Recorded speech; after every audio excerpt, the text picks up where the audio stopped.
Hello আমার প্রিয় ছাত্রছাত্রী বন্ধুরা, আমি তোমাদের অমিতাভ স্যার। সবাইকে আমার YouTube channel practical and theory ক্লাসরুমে স্বাগত জানাচ্ছি।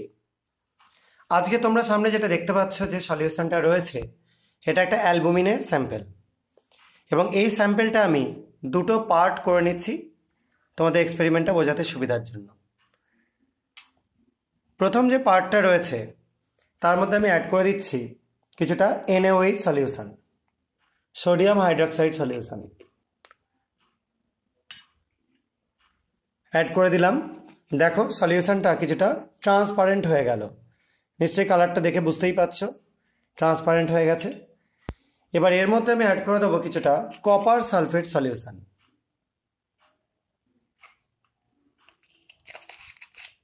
দেখো সলিউশনটা যোগ করবার পর কপার সালফেটের যে প্রেসিপিটেটের মতো পড়লো, যেটা কিউপ্রিক হাইড্রক্সাইড, তার কিন্তু কালারটা আস্তে আস্তে দেখো চেঞ্জ করছে।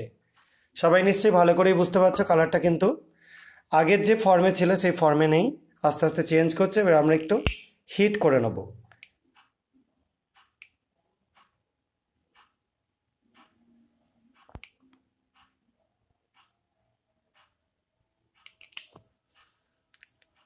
এবার একটা গ্লাস রড দিয়ে একটুখানি জাস্ট নাড়িয়ে নিচ্ছি। দেখো, দেখতে পাচ্ছ কালারটা পুরোপুরি চেঞ্জ করে গেল, এবং যেটা তৈরি হলো সেটাকে বলা হয় থাকে বাইউরেট কম্পাউন্ডস।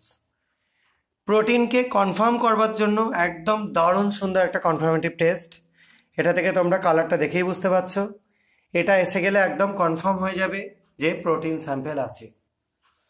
এবং এই টেস্টটা অবশ্যই প্রোটিন স্যাম্পেলকে আইডেন্টিফিকেশান করবার জন্য বা আইডেন্টিফাই করবার জন্য মাস্ট করবে এটা, ঠিক আছে? তো এখানে আমি অ্যালবুমিন নিয়েছিলাম, অন্য কোনো প্রোটিনের জন্য একই এক্সপেরিমেন্ট করা যাবে। এবার সেকেন্ড যেটা রয়েছে তার মধ্যে আমি অ্যাড করে দিচ্ছি খুব সামান্য নাইট্রিক অ্যাসিড। এটা কনসেন্ট্রেট, ঠিক আছে?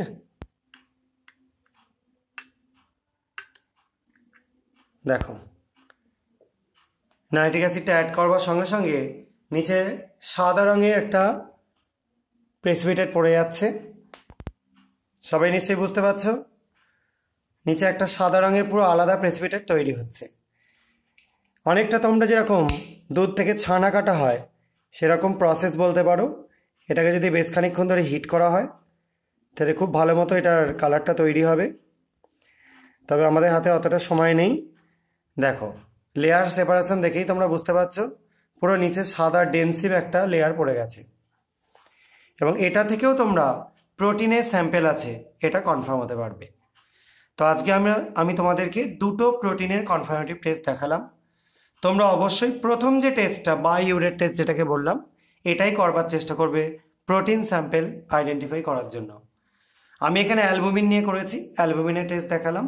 যে কোনো প্রোটিন দিয়ে করলেই কিন্তু সেম এক্সপেরিমেন্ট, সেম রেজাল্ট পাওয়া যাবে। আজকের মতো এক্সপেরিমেন্ট এটুকুনি। যদি তোমাদের এই চ্যানেলটা ভালো লেগে থাকে, এই এক্সপেরিমেন্টগুলো ভালো লেগে থাকে, এবং যদি তোমরা চাও যে এটাকে আমি আরও বেশি এগিয়ে নিয়ে যাই, তাহলে তোমরা চ্যানেলটাকে সাবস্ক্রাইব করো, ভিডিওগুলোকে লাইক করো এবং শেয়ার করো, এবং আমার পাশে থাকবার চেষ্টা করো। আজকের মতো এটুকুনি। সবাই খুব ভালো থাকবে, সাবধানে থাকবে। বাই।